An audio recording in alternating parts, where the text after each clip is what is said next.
everyone, Scott Hanson here from NFL Red Zone. I hope you're checking out 1 hour of 5 Yard Rush, one of the best podcasts on NFL football in the UK.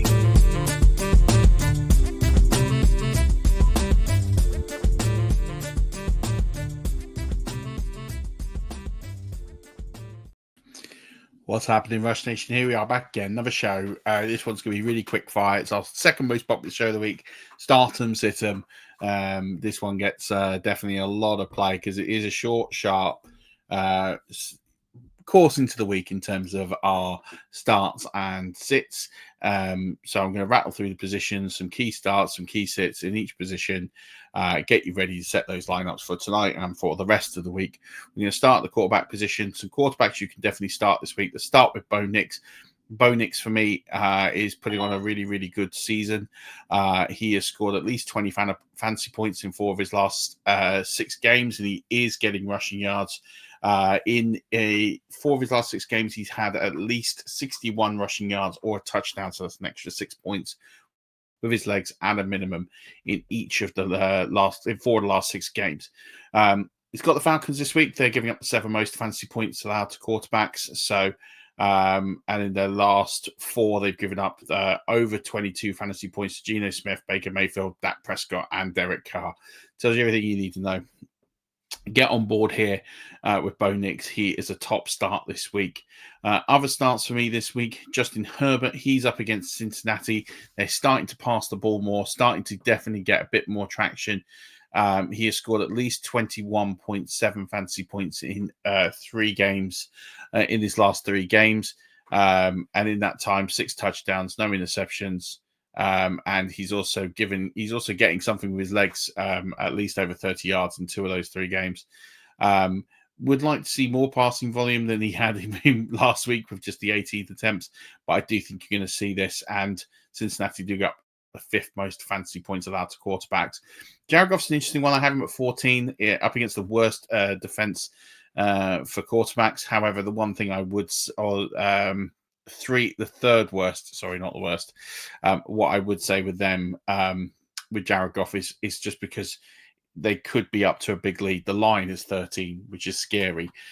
They might go under the chaps, but I definitely think he's one you can start. Another one I really like this week is Russell Wilson, up against Baltimore. 2nd worst defense you can go up against, and Russ has really been cooking. I talked about on the Bible show, definitely give that a listen if you have not, that he has scored, or he has 10 intended air yards per attempt. Only person beating that in the league this season is Anthony Richardson. So really, really good spot. He has scored, Russell Wilson, 24 fantasy points in 2 of his last 3 starts. So again, really good upside for him this week. So I do like playing him this week. Ones I'm definitely not on this week. Really, it's just the usual faces. There isn't anyone that's got a really bad spot. Caleb Williams is just with the volume as an issue. Patrick Mahomes, I'm a little bit down against, but not terribly. I think he's a fringe QB1 this week. Same with Geno Smith. Same with most, really. Aaron Rodgers, I worry about the fact there's no legs there. There's not much you can really do with that. Tua, I don't think is in a great spot this week, just because as much as on paper it looks like a great matchup against Las Vegas, in the fact they're giving up the 25th most amount, 25th least or the 7th most amount of points to quarterbacks. I do think that with no offense there, they're going to really take it easy on Tua and protect him as much as possible. I'm also slightly concerned on Kirk Cousins there against Denver. They had 2 matchups. I'm avoiding it at all costs. So moving on to running backs. Running back starts I like this week. Chase Brown, he's borderline RB1 for me this week for sure. Against the Chargers, it's not necessarily an easy matchup, but the one thing I would say is that Chase Brown, with no competition, is absolutely balling right now, and he is a must start against any opposition. Kareem Hunt, we know he's going to go. He's up against Buffalo, the 2nd most points allowed to running backs this season. So I really like having Kareem Hunt. We know there's no threat there, so that's a good one. Nick Chubb against New Orleans, I have him as a low-end RB2. Just worried about Ford, but he is a potential start against New Orleans, giving up the 29th most amount of points. But I do think that Demario Davis and company can stop the run. But I do think there's an opportunity there for Chubb. So do keep an eye on that one. I also think Alexander Mattisson's a really interesting spot start here this week. Just given the fact you've got Scott Turner here, you've got a new offensive coordinator, you've got Mattison, who has scored at least 15 PPR points in 2 of his past 4 starts. I do think there's an opportunity there for Mattison to potentially put up some points because there's just not much offensive outlet anywhere else. RBs I'm definitely sitting this week. Najee Harris has some injury concerns up against Baltimore, who you can pass on quite freely. He's a very fringe RB2. Travis Etienne against Detroit. That game script's going to get away from them quickly. I just can't see many opportunities for him to be running the football. And I'm really concerned about Rico Dowdle and Javonte Williams this week. I think Javonte Williams is borderline droppable. I do think that Rico Dowdle is in a really tough spot against Houston again. Game script's going to go against them. I can't see them doing much there. Javonte Williams, I think, is pretty much given up the ghost now to Audric Estime. I also think Tony Pollard's in real trouble against Minnesota in that run defense. Again, game script going against them. Just not an opportunity for me. I think if you can find better options, definitely go down there. Wide receivers I'm keen on starting this week from the fringes. Calvin Ridley, I think he's a solid wide receiver too. We'll be talking about him all week. I've been posting on Blue Sky about him. I've been talking about him on the show, on the flagship show. I talked about him on the Bible. He's an absolute must-buy. Minnesota, they do give up points to wide receivers, third most in the NFL, and he's had some unbelievable stats over the last few weeks.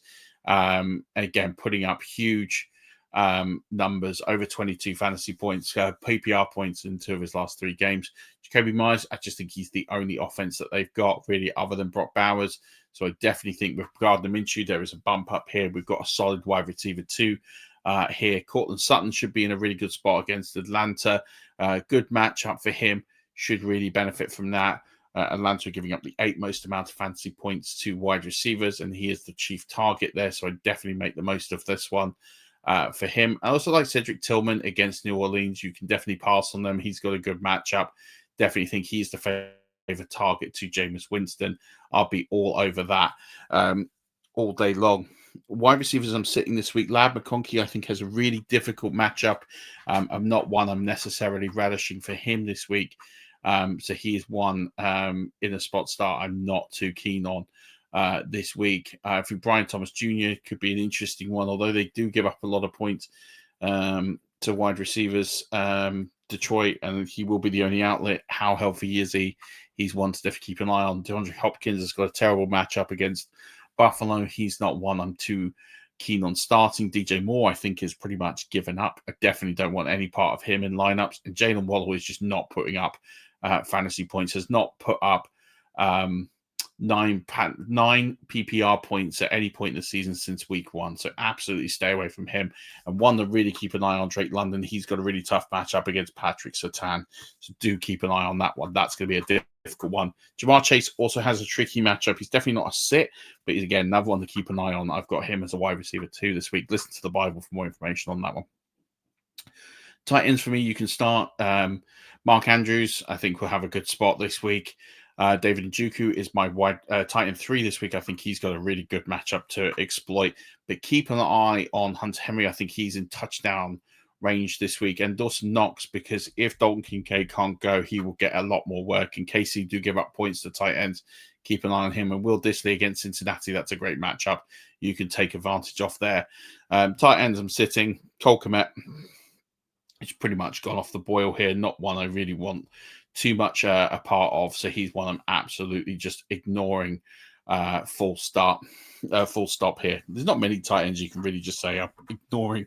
I'm also concerned about Zach Ertz. Pretty much the tight end usage has gone off the boil there. Don't start your tight end tonight with Zach Ertz. Just sit him, try and pick a different one up off waivers. I think you'll have a better opportunity to do that. Moving on to DSTs.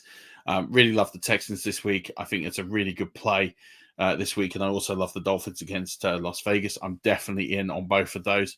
If you've been playing the Steelers most week, this is going to be a tricky matchup against the Ravens, the best offense in fantasy football, in football and fantasy football right now. So just definitely go with that. Kickers, I like Jay Bates as my kicker 1 this week. He's my overall kicker 1, so I'm all in on him. If I had to sit a kicker 1 I'm a bit dubious about, it would probably be Evan McPherson. Just a little bit worried about what he might do this week.